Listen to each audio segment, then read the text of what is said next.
Hey, Shey, Hennig, come on up. You're the next contestant on The Price is Right. Right on. You didn't think you were going into a game show today, but you are. So, Shey is my friend. Am I yours? Oh, yes. Okay, good. Then you can have that. Okay. So, I brought this. Are you going to cry? I might, but you might too. Oh. And that's just there in case. Being Mother's Day, I thought was fitting for us just to talk about our moms, just to have a conversation. And I'm just going to move over here a little bit. So. I showered. Yeah, but you're a mom, so there's always a stench to moms, right? Really, there is. They're hardworking. Are you ladies going to take that? I wouldn't. No, You should run the stage and get them. It's all in fun. It's all in fun. So I thought it would be fitting that we just talk about our moms, and we have some different perspectives to our upbringing, and our relationship with our moms might have some commonality, and they might have some differences, but I just thought maybe for the benefit of everybody, we could share a little bit about the good and the bad, but of course, giving credit where credit is due. And I wanted to just ask you a little bit this morning to share with us what was the journey like for you. Shey leads Couch Church, just by the way, and she's a pastor, okay? Just wanted to let you know what's going on in her life. And many of us are connecting in with Couch Church, which meets Thursdays at 6:30 at your house, and your house is often full. And so we may have to help you with that, or you might need some extra room. And so that's possibly something we're going to talk about here in the future, but we want to get back to moms. I'm just putting a little seed in you, okay? Putting a little seed in you. And tell us a little bit about your journey with your mom. Share with us. Some of us might know a little bit, but most of us probably don't. Just what was it like in your early years, from the time to up to 10, 12, somewhere in that era? Yeah. So I'm adopted. My biological mom was 13 when she had me.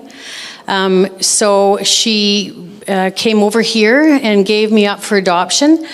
And my mom and my dad adopted me. I was in foster care for a few months. And then they brought me into their home. And so I'm Irish. Anybody know anything about Irish people?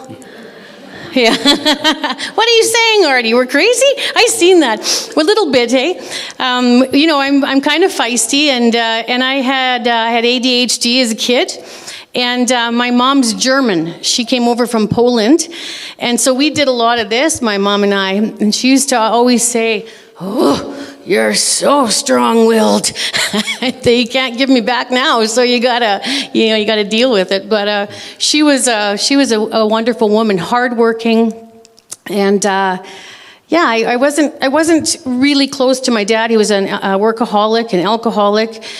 So my mom, she was my best friend, And my life was different. I had a lot of abuses as a kid, and she was always there. She always listened.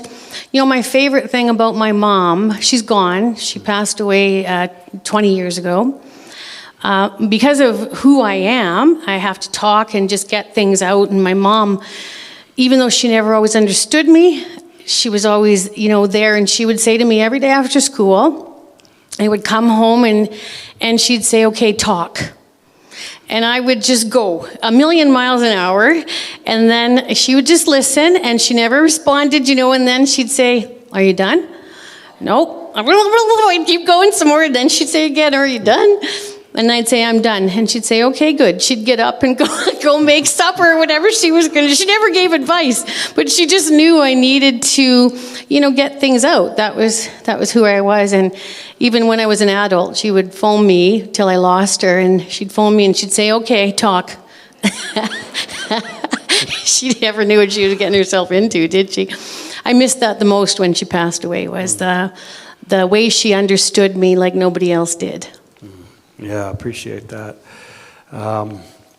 It sounds like there were some good days, but it didn't sound like your mom had all the answers. Do you kind of feel that way? Like, did she try to provide every answer for you that you might have, or did she let you struggle through some stuff? Oh, I think, in all honesty, she did her best, but she didn't have the answers. She came from a family of 12 kids, and she was one of the oldest, and so she was working. She had a grade 5 education, and she was working in the fields, and and so she didn't have a lot of experience, even from her mom, about being a mom. Because her life was very different than it is for a 5-year-old or grade 5 today, but she did her best. And sometimes it really choked me. Do you know what I mean? Like, she'd say, figure it out, like you just did. Calvin says that to me today. I could punch him. I can't punch my mom. So, just figure it out. And that's not bad. That's not bad, because my mom used to always say, you can make excuses or you can make changes, but you can't make both. So make a decision, and as much as it would make me angry sometimes, I think she did me a good thing. Right on. Yeah, that's good. That's good to hear. What were your teenage years like living at home? So does she look like a farm girl? Not dressed this way, right? So, but who was talking about cutting chickens' heads off? Was that here? I loved it. She was a poop slinger, that's what I heard. Yeah. So that was your role on the farm, right? Yeah. So it was a great way to take your frustrations out. Here, chickie. Yeah. So what about as a young teen? What was it like? What was your relationship with your mom in those years? Do my mom and my dad we were farmers, and so my mom was always busy, and my brother and I had our chores to do, we had our things to do, and really we'd go to school, we'd come home, we had our tasks, and we would kind of meet up in the evening. So there wasn't a real a closeness. Do you know what I mean? That some of us moms have today with our kids, just a different world. I graduated when I was 16 and moved to Brandon, Manitoba to go to university. So I was out of the house young. I grew up in a town of 300 people, and I always said to my mom, I'm never going to marry a farmer. Oh, it was terrible. No, I loved being a farm kid, but Calvin was a farmer. Never say never to God, just saying. I don't know, my life was hard, and I don't mean that. I'm grateful. I'm absolutely grateful. I didn't, I struggled my whole life with being adopted. Although I was blessed by my mom, she was wonderful, but you always have that sense of rejection.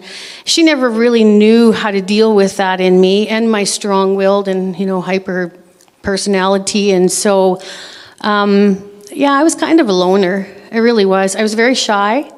I was a loner. I did my own thing, and I sang. I started singing when I was 5, and I believed performance would get me added love, because if I did well, my mom would always dote on me a little bit more. And so I think I got conditioned to, you perform, and then you get the love that you feel like you need. Mm-hmm. Hey, so mm-hmm. I spent a lot of my childhood just trying to be who I thought they wanted me to be. Yeah. So then, is it safe to say that as kids, we are trying to please, in some measure, trying to get attention from our parents, trying to earn something with them, maybe even hoping that they'll meet some of our emotional need, that sort of thing, especially as teenagers? I think so. Especially, we all have trauma. We've all gone through stuff, every single one of us. And sometimes as kids, we put a lot of expectation on our moms, that they have to meet the bill, hey? They have to fill every need in my life because they're my parent. And I think that you strive to be perfect. I think we all do that. I don't think that's an adopted thing. I think that's a normal thing, that You know, we want to be what we think they want us to be. And I always grew up thinking when I was little that if I didn't perform or if I wasn't good enough, they'd send me back.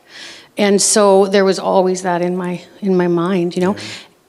You still deal with it today. We were talking the other day, you and I, about onion layers. And the things that we come through, you know, there's always something, hey? That's the reason why we carry Kleenex. It's the onions. Yeah, it's onions, okay. yeah. Yeah. Yeah, it's true. There's always something. I think I'm on a journey of perfection until I reach my Father, and then I'll be perfected. You know, so yeah. So now you're into your late teens, early 20s. Did things change at that point with your relationship with your mom? Like, did you have different expectations of her? Did she just respond to you differently in those years? Did you feel like she was letting you go a little bit now and letting you become who you needed to be as a woman? What did that all look like in those late teen, early 20 years? Yeah, when I moved to Manitoba to go to school, my mom and I kind of not parted ways, but she, I think for the first time in her life, she went and got a job as a little waitress in a restaurant out where I grew up, and she just loved that. Her tips were like the greatest thing in her world because she had never worked, you know, for pay, and so that was something she really was beginning to find herself, I think, and so in finding herself, she released me, you know, a little bit more, and that was hard, you know. When I went to university, well, then I wasn't a believer. I didn't grow up in church. My mom was a Creaster. You know, she'd go at Christmas and Easter, and if she felt bad, that was when she'd go to church, and she'd make us go sometimes with her. But yeah, I was a rebel. I was a rebel kid, and she knew that, so I think she sort of just put me, go figure life out, and you know, if you need anything, we're here. Mm-hmm. I was actually when I was 16, before I left home, I was raped. And I told my mom that, and she had said to me, whatever you do, don't tell anyone. And so that whole bearing of that shame thing too, you know. Yeah, so she was a good mom. You know, she was a good mom. She taught me. I think I turned out okay. And, you know, and we are the product of our raising, you know, good, bad, and otherwise. We take on traits of our moms. You know, I look in the mirror today, being the age I am, and I think, boy, I look like my mom. She's not even my mom, you know, like biologically. Yeah. But I love that. You know, I love that I can still see her in me, mm-hmm. and you know, it's fun. I got to tell you this funny story. This is my mom. So when she was dying, you know, we grew up on the farm, and she would drive grain to town for my dad. So she would fill up the truck, and then she'd drive the grain to town. Well, she'd stop the big grain truck in front of the house, and she'd run in and get her lipstick. Like, you wonder why I am the way I am, right? So she would go get her lipstick, and then when she was in the hospital and she was dying, so she had cancer, and she found out she had cancer 9 days later. She was gone, and anyway, she was in the hospital, and I was with her. Calvin was there, and she went like this. She goes, "Come here," and I thought, oh, I'm going to get these profound, deep, meaningful, you know, she's going to tell me, you're all I ever dreamt of, you know, like something like that. So I leaned in and she said, go get my lipstick. That was my mom. You know, she was great. Yeah. And so sure enough, when she died, she looked like, I was going to say bad words, she looked like crap, but she had on lipstick. Yeah. So good, so good. That was my mom. Yeah. That's awesome. Yeah. Yeah, so is there something about your mom today? I mean, these stories are great. Would you take one thing and say, this is what I want to be like, because this is what she was like? Is there one thing? Yeah. My mom had a tough life. I shared some, you know, she only had grade 5 education, and my dad was an alcoholic. You know, there was lots of things that were very hard in her life, but what she taught me was that we're given one life. And we can complain our way through it, or we can make the most of it. And I led her to Jesus, a couple of years before she died. I wish she would have had Jesus a lot sooner, because it could have made a big difference. But even without the Lord in her life, she never complained. She never, she always had hope, and she was always very positive. Right. And I think that that's something that she gave me, and I'm very grateful for that. Yeah. So you will aspire to that now, right? Yeah. That's awesome. That's so good. Yeah. That's so good. Shey, anything you would want me to share with the group about maybe my relationship with my mom? Well, yeah. Tell me a little bit about you. So up until you were about 10, tell me about your relationship with your mom, too. Yeah. Well, the ages of when I could remember, believe it or not, I have a crib memory. I don't know if anybody else does, but I do. It was, I don't know if my mom did it or not, because at that point she wasn't my hero if she did it, but somebody put a doll in the crib with me. It was one of these with the flip-up eyes, and they were supposed to have hair, but this one, all the hair was ripped out, and it freaked me out. And so that particular image is still stuck there, and I might need to seek some help on getting rid of that. But from that time, from the crib moment to about 10, my mom has been my hero. That's what I want to tell you. She didn't live an easy life. My dad was an alcoholic, and he was very abusive, physically, mentally, emotionally, verbally. And when he was active in his addiction, he didn't treat her well. And as kids, and I'm the youngest of three, my perspective is very different than my two older brothers, believe it or not. We all saw life a little differently. Some saw it as we're still victims, and I've been able to overcome.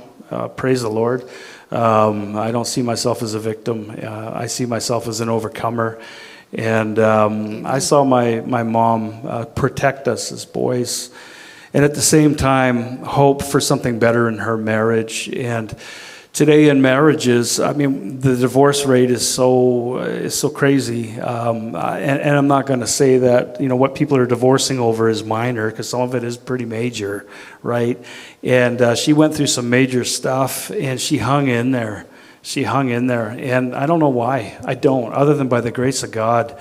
And the things that I saw as a little guy, a little kid growing up, that she had to suffer through, was traumatic. And but I saw her always there for us. She would make sure there was a sitter there for us while she went to work. At this particular time, before I was 10, she was a single mom. Even though she's still married to my dad was AWOL, and he was living another life with another woman. And these things I found out when I was an adult. I did not know that when I was a young person. And pretty naive, pretty innocent as a kid, right? So we don't know these things until they're told to us later, and then you're shocked, and you're like, what? But that's the reality. That's part of my story.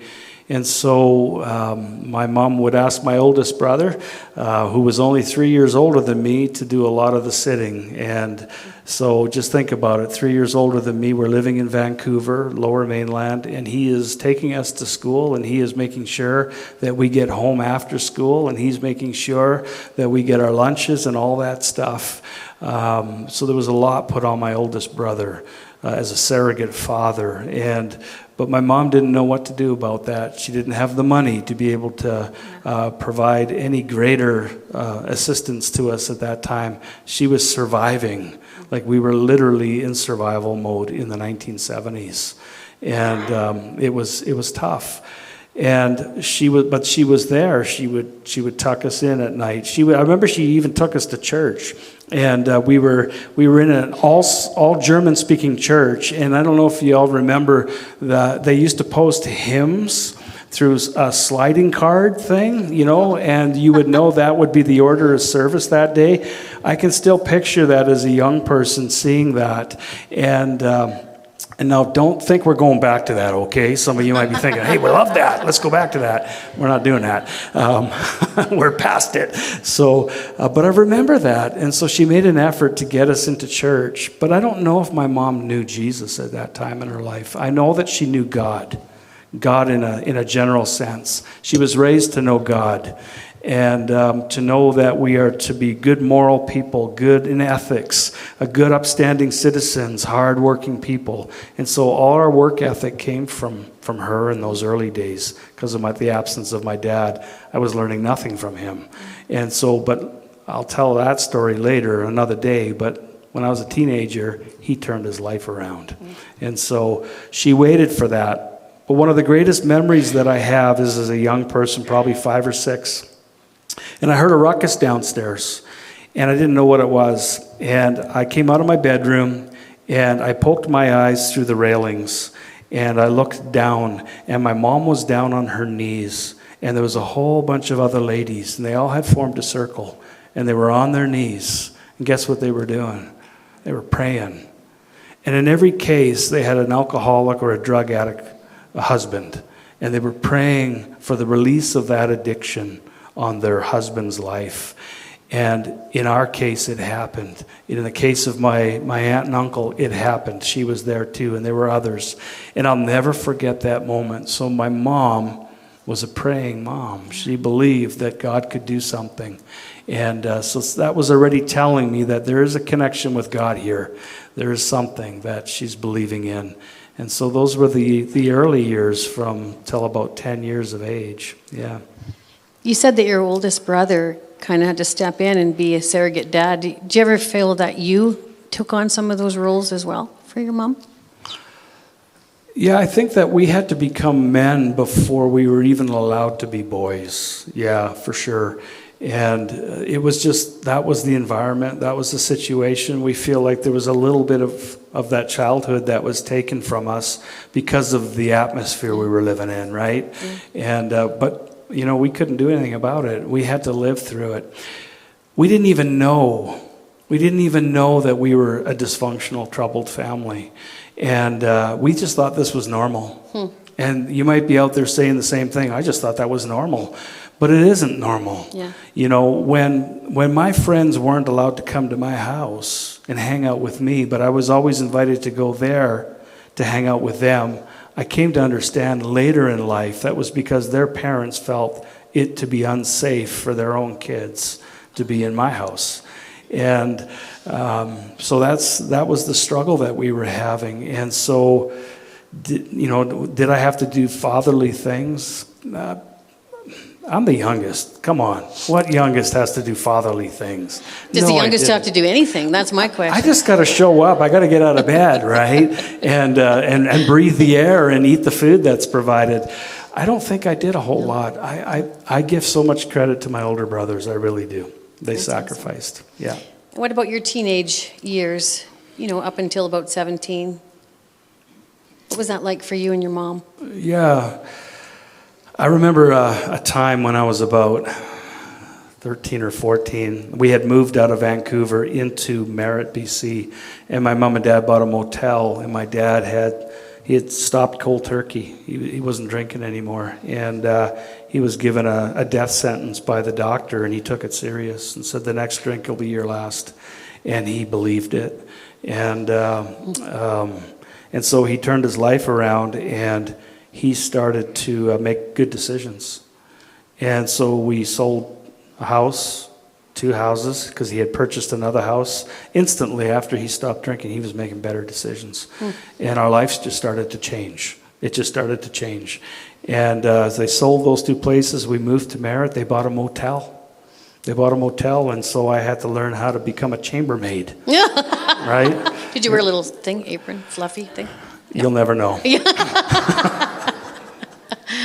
So anyway, in those years, I remember my mom then had to take on the task of becoming a worker. And so there was no more church life. There was no more, there's no collective, understanding of God. She wasn't able to do that anymore because it became the business.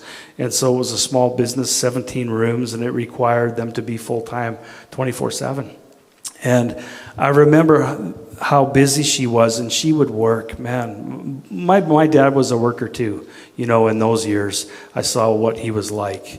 And but my mom was cleaning the sheets, scrubbing the pots, making the beds, vacuuming, and then she brought us into doing all that kind of stuff alongside her. And so we became part of the labor force, if you would. It's just the way it is. And I never held any bitterness toward that. It taught me work ethic. It taught me how to learn and how to work. But one thing that I felt lacked was, I remember, I don't know what I was going through, but when I was 13, 14, 15, somewhere in there, I was going through an emotional crisis, identity crisis, trying to figure out who am I in all of this. It all kind of come to a head about that age. And I went to my mom for some emotional support because I was weeping and I didn't even know why. And she wasn't able to provide it at that time because she was so task-driven, so forced into the situation that she found herself. And I felt a little lost in that moment. I just didn't know where to go. And so I found my own emotional support through friends and through discovery, sexual discovery, through drugs and alcohol discovery, through emotional and mental discovery, through all the other people that might be able to provide an answer for me as to what I was going through. But she just wasn't able to be there. And yet I don't hold any bitterness against her. I just understand the situation that she was in, and I've left it at that. I've never had to go to her and say, hey, I hold something against you. You were never there for me. But I just remember that as a young person, that she wasn't able to meet all my needs. And yet she's still my hero. She's still my hero. And so I just thank God for her. How old is your mom? She'll be 84 in August. 84 in August. My mom, if she was here, she'd be 90. Oh, wow. Boy, hey? Yeah. I'm very young. She adopted you probably when she was 13, is my guess. Yeah, because she doesn't look a day over 40, right? So, Did anybody actually agree with that? I didn't hear any. I saw lots of heads. I just won't tell you which direction agreed. They were nodding. What I'm asking is, I'm hearing from, my life and the stories you're sharing, how our moms were so amazing in that generation of taking on whatever came their way. Yeah. Like they weren't quitters. They were the hardest workers. They just persevered with whatever they were in the midst of. Hey? I agree. Yeah. Just in it to win it. They didn't give up. Yeah. They suffered. They were long suffering. They suffered through so much, in rich and poor, in sickness and health, in all these things that we say when we take vows. I saw it. I saw it lived out. Yeah. Yeah. Yeah, that's really good. And I know now you are such a resource and a support to your mom. And how's that feel, to be on now this end of life and to be such a, now she's just really completely relying on you boys and your wives and how's it feel to look at, we're reminiscing about being young and what we've seen, and now here we are on this other side and having to be such a support and a help when they're aging and more vulnerable. There's a reason for this. I had to feed my mom for the first time a couple of weeks ago. It's not supposed to be my role, but it is. And so my mom has been diagnosed with onset dementia. She has severe osteoporosis. We went to Vancouver just a week, 10 days ago, and it's not for a holiday, it was work. We had to sell our condo. We were able to do that. First person offered enough, and so we had to get that all moved out.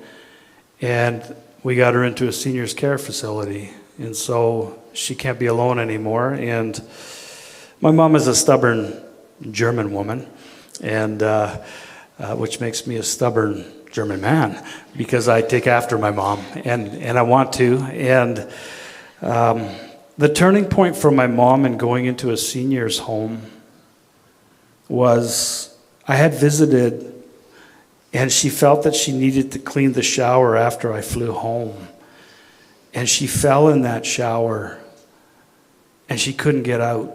She was trapped. It was just one of those stand-up showers that you walk into. She was trapped in there for over 12 hours. And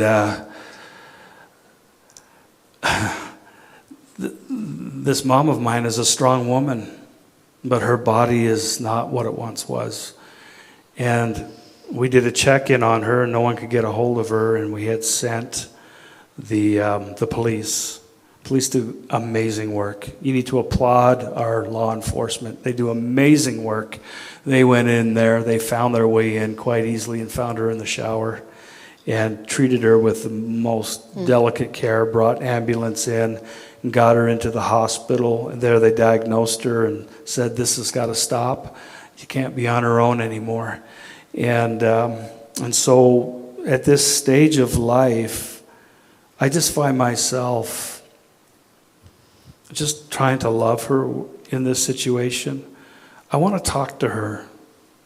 I just want to have a conversation with her, and there'll be moments where it feels like you're actually having a good conversation, and then she fades out into the dementia, and it's like, I don't think you understand what I'm talking about anymore. And but we want to visit her enough now in these days before she forgets who we are. Mm-hmm. And so my role now is to honor her, but my role has always been to honor her. And if I have to feed her, I'll feed her, but I won't change her depends. I won't do that. We did that with Tammy's mom, and I couldn't get involved in that. And so there's just some things I won't do. I've seen some body parts of hers in the hospital that will just leave me traumatized for the rest of my life. And we were a very private family growing up. There was no sexual abuse in our family in that sense. There was none of that.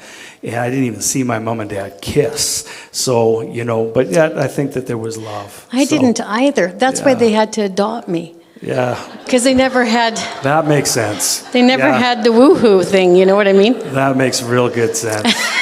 So...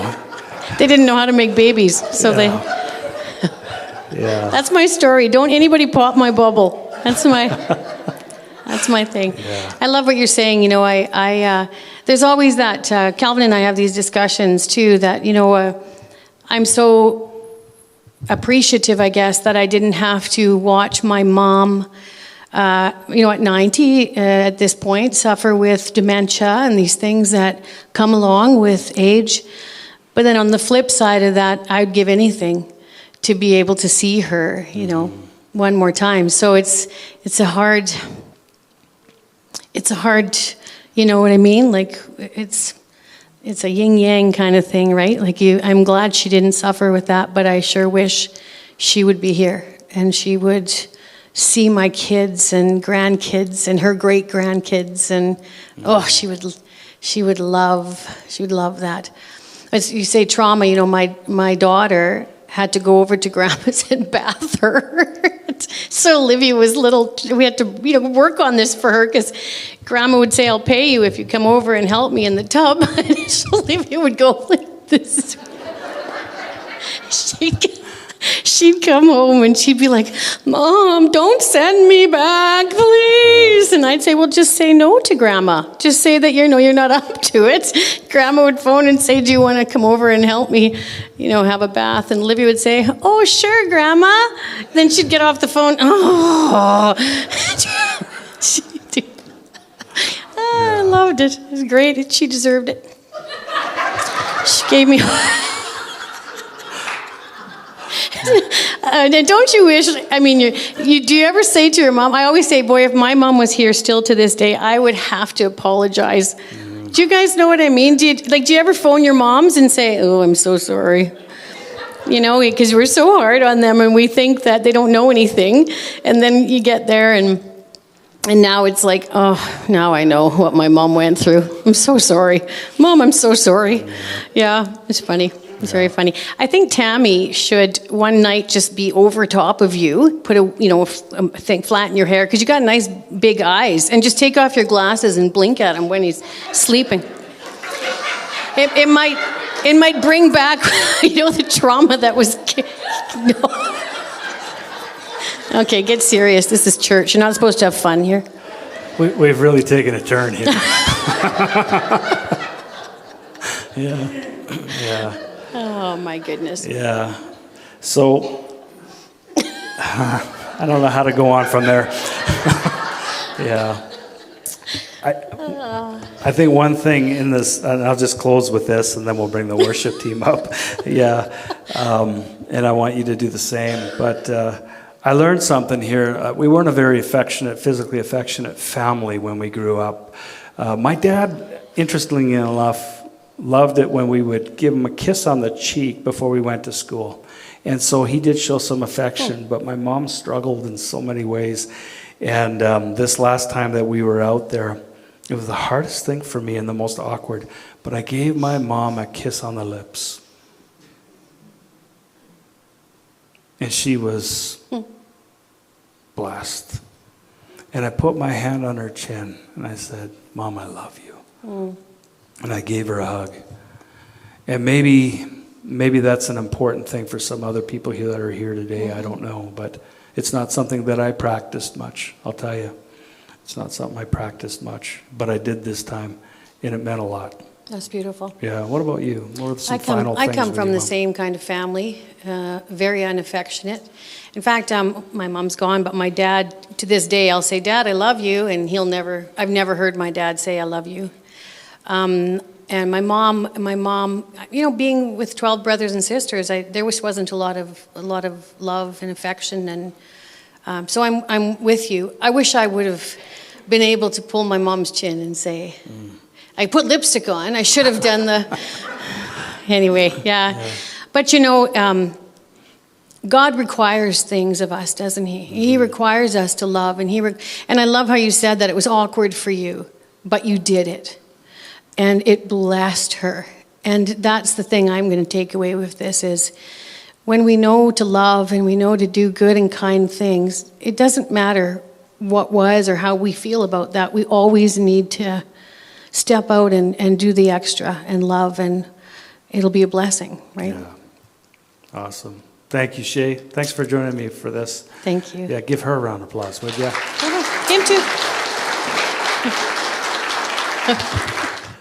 If you're a mom here today, please don't leave without a little gift that we have for you, all right? So, coming out of both doors, can they? Yeah, so you'll receive a little something. We just want to let you know that you are blessed. Happy Mother's Day.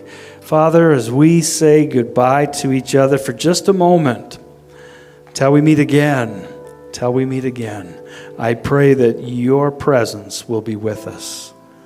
We thank you for the moms in this room and those listening in online. We thank you, Heavenly Father, for the moms that have gone on. And Lord, even those that are living today that we cannot be with, may we honor them. In Jesus' name, amen.